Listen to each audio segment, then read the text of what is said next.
Understanding the phrase, in a panic. Hello, everyone. Today, we're going to unravel the meaning behind the phrase, in a panic. This is a commonly used expression in English, and understanding it will help you sound more natural in your conversations. Let's dive into the world of English expressions and make them easy to digest.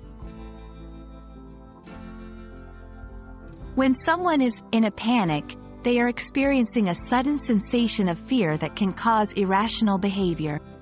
It's not just being worried, it's a more intense feeling that can overwhelm a person completely.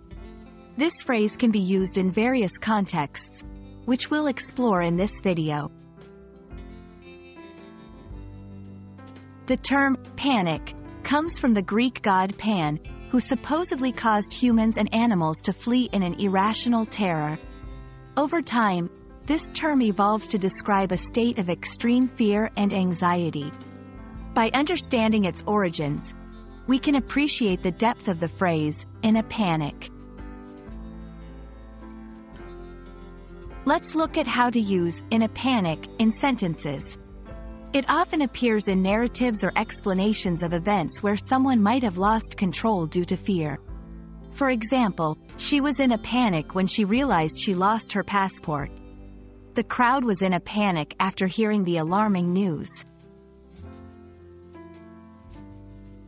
Sometimes, you might want to use a different phrase with a similar meaning. Here are some synonyms: in a frenzy, flustered, distraught. Using synonyms can add variety to your English and help you better express the intensity of the situation. I hope this video clarifies the meaning of in a panic and how you can use it in your daily English.